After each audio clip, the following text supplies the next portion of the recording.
Welcome to another Secret Influence TV. I'm excited to have Tracy Brinkmann on the show tonight. And I'm just going to read out the line from his profile on LinkedIn. Host of top ranked podcast for hardworking parents seeking side hustles and yearning for the freedom and fulfillment of digital nomad life. So with that, welcome Tracy to Secret Influence TV. Nick, thank you so much for having me on, man. I appreciate it. So I'm going to start by in your LinkedIn profile, you talk about some challenges which you had in one part of your life, and I guess that we all have a story, we all sort of have a journey to where we are, and I just wondered if you wanted to sort of share that part of your story because obviously that's an important part of your journey to some of the things we'll talk about later. So Yeah, it's funny is I find that as I'm lucky enough to chat with folks like yourself, and you probably learn the same thing, is that so many people aren't defined by their success, but man, are they so defined by some of their failures. You know what I'm talking about? sure, of course. Those ugly moments in their life, and I've had like three of them. And one of them might be the one you were alluding to is when 5-0 kicked open the door to my condo in Southern California. I had right on. Let me backstep just a little bit and Sure. lead up to that moment. I have to start with the exciting stuff first, right? Um, but right out of high school, I joined the military. My father was in the military. My grandfather was in the military. So it just seemed like the thing to do. Sure. And I went overseas and I was stationed in Germany and I got out of the service 6 years later. And I started doing programming during the dot-com boom. And to kind of give you a dateline, if you've ever seen the movie Blow with Johnny Depp, Yes. that Okay. same time frame, all right? Right. And almost the same kind of environment, right? Because I started landing. I got landed this amazing big client. I was doing really well, and I was out celebrating. But then I was pondering with a couple of buddies of mine, how am I going to get all this work done? Because I was a one-man show, as Sure. so many entrepreneurs out there are. And that's when I was introduced to methamphetamines. Some people know it as speed. And for the first few days, man, it was amazing. I was getting so much done. But like any other, I think, drug, it has its slow eroding of who you are, right? And it got to the point where I was then selling it to support my habit. And unfortunately, because of my entrepreneurial skills, I was a little too good at it, right? And it got to the point where I had other people selling it for me, blah, blah, blah. And that led to, the police kicking in the door of my condo. Now, luckily, I wasn't there when it happened. And but here's the thing. They did this like Saturday morning, ODAR 30 on Saturday morning. And I was out on a 3-day party binge. And on Sunday morning, I arrived back home and it was just like you see it in the movies, right? There's the big tape and Sure. everything. And I ripped off the tape and I opened up the door and the furniture's upside down and clothes are strewn everywhere. And there were fruity pebbles and instant potatoes thrown all over the Right. kitchen. And I started cleaning up and these two detectives knocked on the door about an hour later or so and said, "Are you Tracy Brinkmann?" She was, "Sure, I am." And they had some questions and they wanted to see my ID. Now, my ID was in my briefcase. Now, I mentioned I was on a 3-day party binge. At the beginning of that party binge, I went out with a friend of mine, Lou, and we went to the firing range. No big deal. I didn't own any guns at the time, and I had such a great time with Lou that when we parted ways at the range, I said, "Man, I'm probably going to come back here tomorrow. Can I borrow your gun?" Right. "Sure, no problem." And I put it in my briefcase. Now you know where this is going, right? So I loop all the way back to say, "Can we see your ID?" "Sure, no problem, officer. It's right over here in my briefcase." Not thinking about what else was in there, I open up the briefcase and, I hear gun and I get tackled to the ground and handcuffed, and if the roles were reversed, I probably would have reacted the same way they did. Sure. They take me downtown, he says, using the official term. They take me downtown and they asked all the right questions. They knew all the right names. Of course, I lied through my teeth. "No, I don't know who you're talking about. Yeah, maybe I saw them in passing while I was shooting pool at the local bar, whatever." So that was my wake up call. you Mm. know? And here's really what shook me to the core is as I was walking back home. And here's another thing about the police taking you down for questioning. They're happy to give you a ride to the police station, but they never give you a ride home, do they? Funny that. Oh, funny how they, Yeah. anyway. So as I'm walking back home, I could hear my father's voice in my head, family first, family first, family first. I had a daughter who was probably between 1 and 3 months old. And that it was no longer my life that I was risking. I was Right. risking hers on top of that. So when I got home, I picked up the phone. I said, Mom, Dad, I need to talk. And your mom's like, oh, what do you want? And I'm like, well, not over the phone. They already kicked open the door. God knows they probably were listening on the phone too. So, thanks to my parents and my brother from another mother, I got out of that life and it started back anew.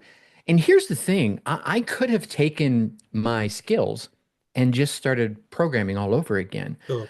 But literally, that experience was like this kick to my I'll call it my self-esteem Right. or my psyche Sure. that I didn't feel worthy of going out and doing that. So I started by doing, odd warehouse jobs. I was a warehouse guy for Montgomery Ward, a big department store out here, and I Sure. started working my way up and building my confidence back.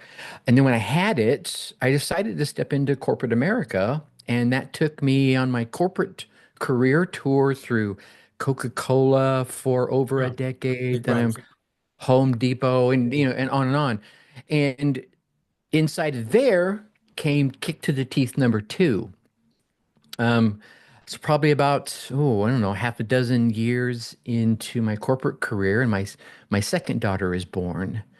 And she was born about a month and a half early, and she had what was called a distended bowel, and I won't go into all the specifics about it, but basically one of her blood veins didn't develop enough, and she had probably like 30 centimeters of small bowel when you normally get 300. Sure. So she didn't have enough small bowel to sustain life. Right. Over the course of the first 3 months of her life, she went through like six major operations to try and get her stable, which they finally did. And that gets her on the organ donor list. Sure. That gets her dad, Tracy, out there on all of the speaking stages I could get on talking about the benefits of being an organ donor, right? Right. Because Okay. that's what she needed, right? She needed a liver and small bowel. And I spoke to anyone who would listen and probably a few people that didn't want to listen, but I talked to everyone. And about at 18 months old, she passed away. Sure. Well, actually, we were faced with a devastating choice, and anyone who's a parent will probably understand this. Um, you know something's wrong with your kids just by looking at them. Sure. There's whatever it is, intuition, gut feeling, Yeah. parental radar. Krista was her name. Mom and Krista had to go up to, we were in Atlanta. I was working for Coca-Cola headquarters. They had to go up to Pittsburgh, Pennsylvania, because Right. that's where the operation was. There only been a few of them.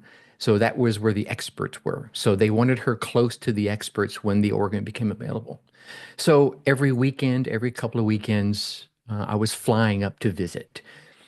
And about month 18, I flew up there and I walked into her room and that radar went off. There's something Right. wrong. Sure. Of course. I couldn't get her to smile. I couldn't get her to laugh, something she was always doing, no matter how crazy things were. So I pulled the doctor aside and, asked, hey, would, let me just ask you this. If you had the organs right now, would she survive the operation? And I got the hemming and the hawing, and everything.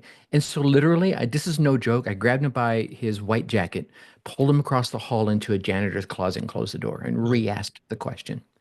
Didn't get the answer I wanted, but at least I got an answer of no, he didn't think so. Well, Okay, fine. Do you think her health will improve to the point where she would survive? Again, didn't get the answer I wanted. And at this point, later in the day, the only thing that was keeping her alive was, the tubes and the lines. So now with this new information of she's not going to survive the operation that she needs, And she's not going to get any better to the point where she would survive. Do I keep her here for my sake or do I let her go? That's a tough Right? dilemma, isn't it? And that's not a choice I would wish on my worst enemy, and I've had a few. Sure. So I made the tough choice. Well, I say we, I say I, but we made the tough choice. Wrapped her up in the blanket that Grandma had made for her, and I sat her down in the rocking chair that was in her room, and I rocked her to sleep one last time as they disconnected everything. So that was kind of dark time number two. Sure, And no, it was a blessing and a curse. Um, if I, it was a blessing in the fact that I got to say goodbye and tell her all the things I was going to do to make her proud of Dad. of course. And the fact that I had gone through that drug scene and the police kicking open the door, and I paid attention to it, kept me from going backwards, right? Because I made the promise and I thought I could go back that way and not feel this pain anymore. Yeah, Or no. I could keep my word to, my now angel of a daughter and push forward. And I threw myself into personal development. No. And so many of us have, you go to the seminars and you buy the books and you buy the tapes and you do the study and nothing happens. But for me, and like some of your listeners maybe, something does happen because you take the action. You just don't go to the seminar and listen. You actually take the next step and the step after that and the Sure. step after that. And to the point so much so that I got 5 promotions over the course of the next 3 years at Coca-Cola, which was like unheard of. And people started coming up to me going, "How did you do that?" And that kind of started my coaching career because as they're coming to me and asking the questions, I was like, well, here's what I was doing. I took a little of Zig Ziglar and I took a little of Anthony Robbins and I took a little of Jim Rohn and I took a little of Bruce Lee and kind of mixed them all together. Sure. And that became my formula for success. And I started teaching other folks. What's funny is that when I started my latest podcast, I mean, Sure. I started podcasting back in 2007. I was podcasting before podcasting was cool. But when I started my latest one in 2020, just about when everyone else seems to, it was really kind of focused on entrepreneurs. Right. Which, as we all know, if you scream into the void, into the masses online, and as the number of folks that were there 9 to 5, if you're a single guy out there, you can go to a job and then come home and then Sure. just put your nose to the grindstone and start making things happen. But when you're a mom or a dad, right, and you got to come home and you got kids to take care of, you got laundry to do, Juggle. you got Yeah. make food and the whole 9 yards, Sure. that's when I started focusing on those folks because I knew what they were going through beyond just the obvious dark things I went through. I had, 3 daughters over time and you got to balance it. And Sure. I was lucky enough to be able to do that. I mean, I was that cheer dad that was out there for every event. Sure. I think I've missed one of my daughter's major events from a form standpoint over the course of 3 daughters growing up. Sure. Yeah. In the UK, more people than ever are having sort of side hustles or side businesses, and I think it's partly because of the in the UK, the cost of living crisis, things going up in Hmm. price. I think looking at one sort of two, rather than sort of working more hours in a job or two jobs, doing something they're passionate about as Yeah. I think, a hobby into business. Um, Well, let me jump on that for a quick sure, second. I think one of the biggest challenges, and I'm going to speak from the USA standpoint because sure, I of was born and course. bred in the USA. Now, I did spend, a total of like 9 years over in Germany, and when my dad was stationed there twice, and then when I was in the military, I requested to be stationed in Germany because I Sure, loved the country over there, and it was part of my heritage. I mean, my grandparents were German immigrants that come over here. Anyway.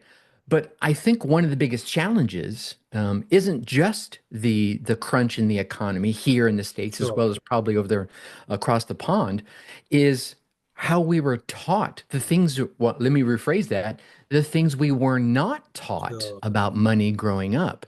If they would have taught me about cash flow as a kid Yeah, versus what do they teach you? Save, right? What do you need to do with your money? You need to save it. Okay, so sure. I'm going to put this big old bucket of money over here in a savings account. Yeah, And what a lot of folks don't realize when they're doing that is they're losing probably 2 to 4% of that money's Yeah, value year over year. So if you put $100,000 into a savings account next year sure. No, and of then course. just it keeps going down, cash flow where I'm getting $1 to $2,000, every month from doing almost nothing. Well, now you can start building something that makes life a little bit easier, even if you don't want to leave your job. Maybe you like your job and you just need to augment your income.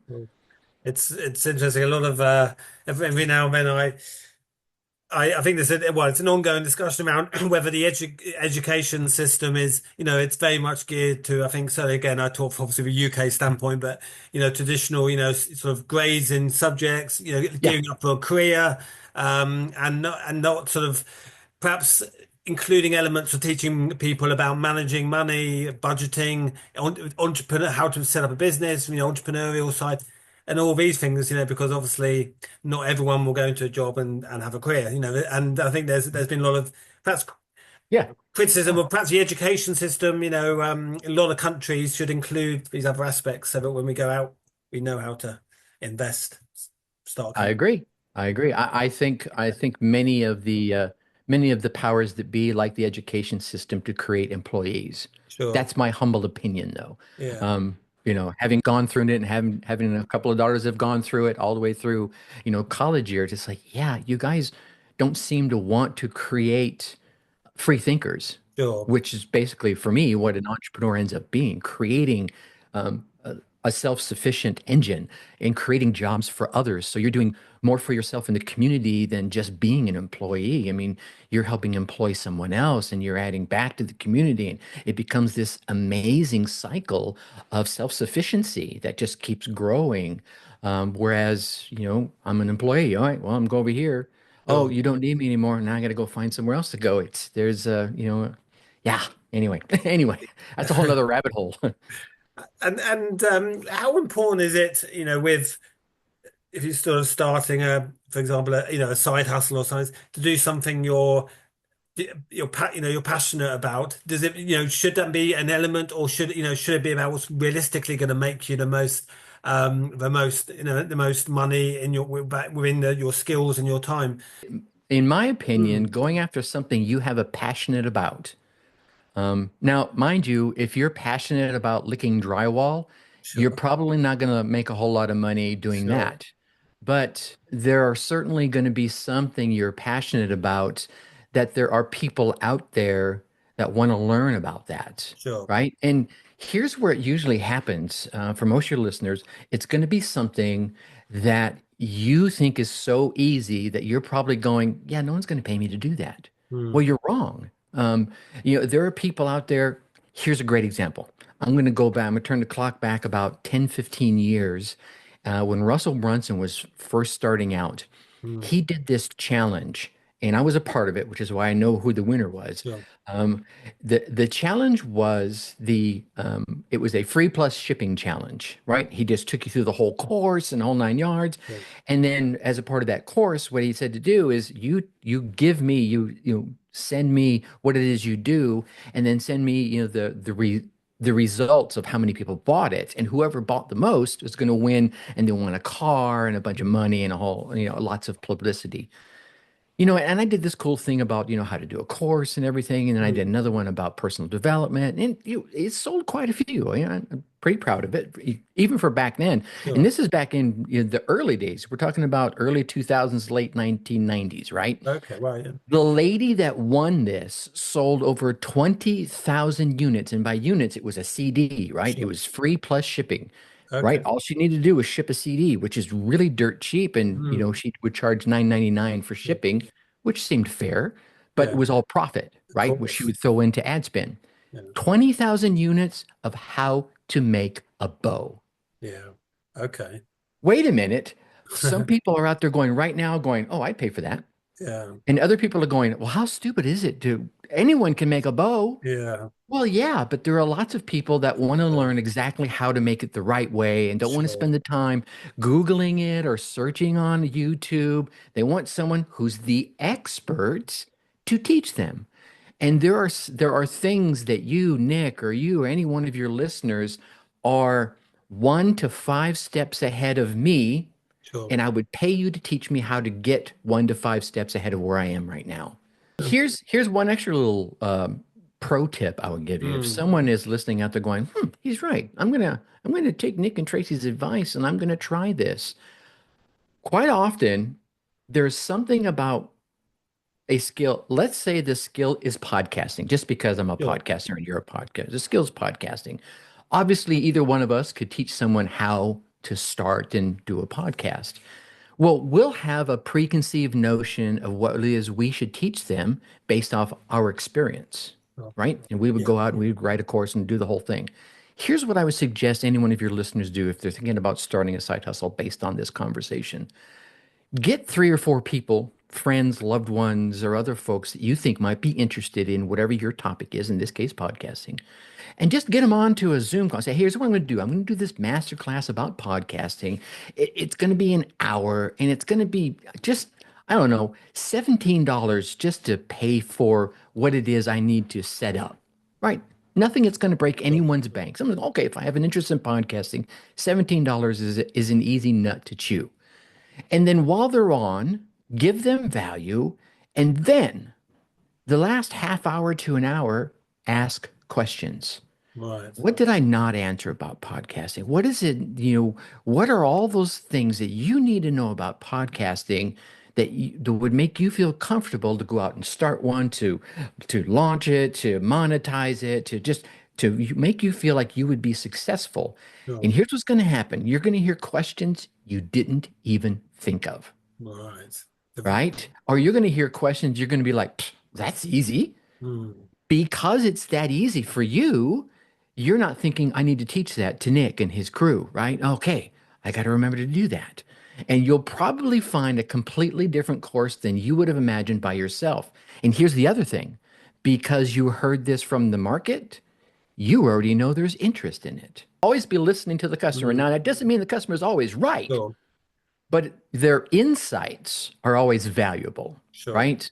And I only say that customer is always right thing because sometimes the customer is making a statement about a business they don't understand enough to make a statement about. My dad said to me about that, the army, when I was young. I said something about the military. He says, you shut up until you've been in it. Okay, Sure. fine. Fair enough. I don't know. I was on the outsider looking in. And, it doesn't mean they're wrong. It's just there are times when they don't quite understand why it has to be the way it is. You just The- now know based on that insight, okay, that's where they want it to be. How can I get closer to where they want me to be, given the constraints of the business and maybe it's a tech issue or whatever else? Does Do that make you, sense? do you think that that's perhaps where some people go wrong, but they don't go through this process? So they think they offer the right package and they got a good offer and they launch it and perhaps it's not quite right, so it doesn't perhaps have success. 80 to 90% of the time, that's where they stumbled, Sure. is they put together a program that they thought was awesome, that they would have felt they would have paid whatever amount of money for, but they didn't ask anyone else, Well, right? And given where they are, and again, different times for different things, but given where they are in their journey, they're probably forgetting some of the basic things that they now take for granted sure. that folks that would raise their hand say, that's what I need. Or on the other side of the coin is something parallel. Like maybe you're a woodworker, okay? And you're like, well, maybe I'll do this course about woodworking because there's some really cool things about woodworking I Sure. could teach everybody on the planet. Well, Tracy is going to raise his hand and say, oh, I don't need to know about everything about woodworking. But if you can teach me joinery skills, Mm, which is a subset of woodworking, I'm going to toss you money right and left, right. right? Because, man, I know a lot of things about woodworking, but that damn joinery stuff is just jacking me up. Yeah. Where someone would create a woodworking course, joinery would probably be like one module of it. And Sure. me, I'm like, that's the only module I need, right? And then you start again, but it comes with those Sure. conversations. Yeah. And one of the things, and I just did this in a podcast episode that I just dropped, I think it dropped just last week. I kind of walked them through this, what I call their four school bells, three school bell ring process. In the morning, come up with your idea before the first school bell, right? And when you're in line, you're dropping your kids off at school or standing at the bus stop or wherever you engage with the other parents.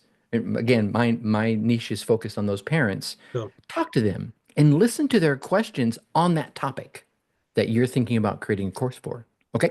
Now, by the second school bell, maybe it's lunchtime, you're sitting there, write a few notes about that particular topic based on the questions you heard them saying, those pain points that they shared with you in the carpool line, right?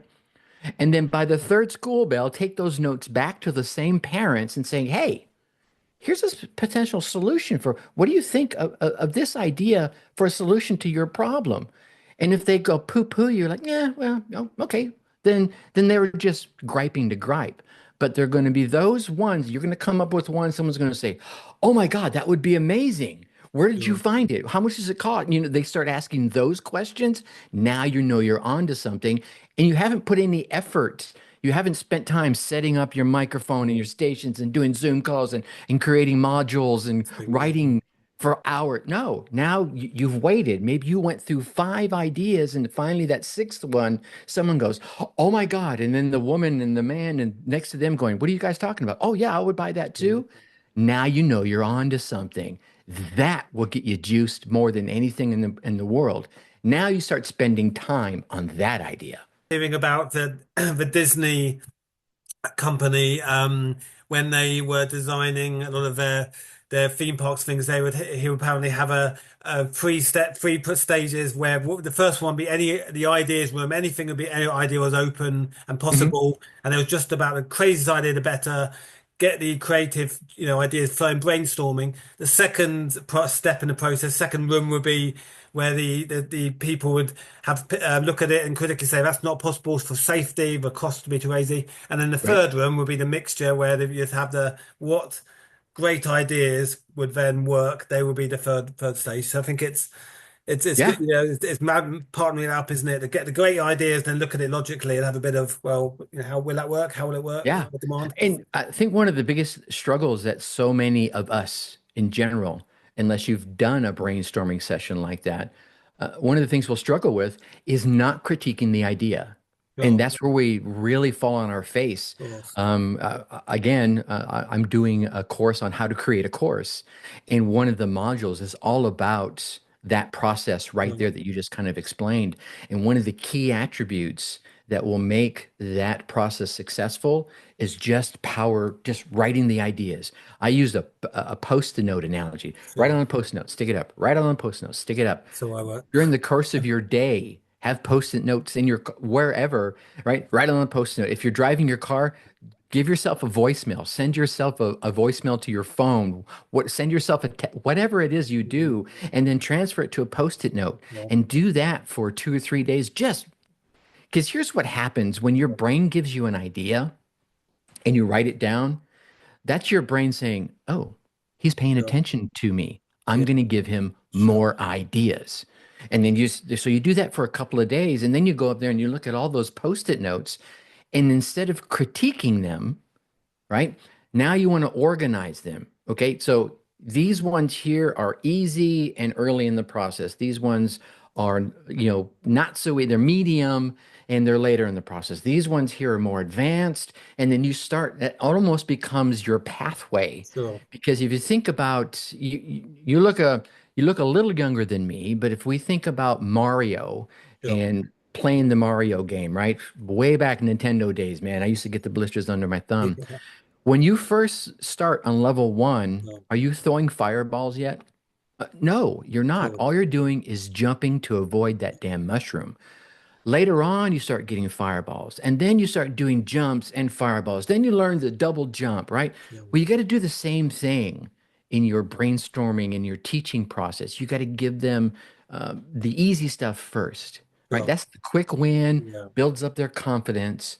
Then, now you got that foundation, and they're feeling a little more confident. Then you give them something a little harder, and then you a little harder and a little harder. And but before you know it, they're like, Oh, wow. And they've forgotten about So, the easy stuff way back in the beginning. You know what one question, I guess, is a classic one, isn't it? Skill set or mindset, and obviously it is a bit of both. But I mean? what do you find when your experience, people you work with, holds them back the most? Is it a, a mindset, confidence thing, or is it the lack of skills, or is it just really a matter of both? Oh, I- they're both they both go hand in hand to your point, but I usually find the biggest thing holding people back is their mindset. Sure. And it could be any one of the things we've talked about to point, right? Oh, my financial mindset or my confidence or my unawareness to the fact that people aren't as good at Excel as I am or Sure. good at whatever it is. Maybe you're a runner and you just know all these amazing things about stretching and taking care of your Sure. muscles and all these great running tricks. You've been doing it so much and it's so a part of who you are Sure. that when Tracy goes, "Oh, I've been thinking about running," you forget to give me all the basics, right? Yeah. You know what I mean? Sure. So yeah, Sure. it really starts with that mindset. If you Sure. can get that mindset right, I can teach you skills Yeah. all day long, Sure. but I can't teach you to be more confident in yourself. That's Of something course. I can take you through exercises, but you still have to, you have to earn that yourself. Does that make Yeah. sense? No, no, 100%, definitely. Your podcast called The Dark Horse Entrepreneur. Is that Yes, right? sir. It's good. Yes, sir. And where do you where if someone wanted to watch your podcast, where do you have it? It's on all the platforms, On all all the platforms. major ones, plus a number of the little ones. So, Apple, Spotify, well, Sure, the Google usual. Podcast is gone, but you'll find it in YouTube podcasts as well. So wherever you probably are listening to Nick right now, you just kind of search for the Dark Horse Entrepreneur and you'll find me there. Or you could go to darkhorseschooling.com. That's the website, and I also put all the episodes there as well. And on your website, there's information about what your service is. Is that? Yeah, you can Yep. find out a lot about Right. the best way to learn behind the scenes, the services and the tools and the tricks and the techniques is by signing up for the newsletter. And that would be the same website, darkhorseschooling.com/newsletter. Drop in your email address. And I send out, monthly newsletters just packed full of things that are relevant today, not 4 years ago digital Sure. marketing stuff. And then obviously inside of that, I'll sharing you the courses and all the other stuff that's out there, the coaching. Fantastic. Well, I urge anyone watching this to check out darkhorseschooling.com, the website, watch your podcast. Stacey, thank you for sharing your very obviously personal story and your journey, and the many many tips you slipped in to our chat. Got a couple of them in I've written there. down a few, so I'm going to be putting those into practice. And yes, yeah, it's great to chat, and we'll definitely have to, get back in the show perhaps in a new Anytime, Nick, you year let me to know. have a I chat will a bit jump on the further. mic with you. Thank you.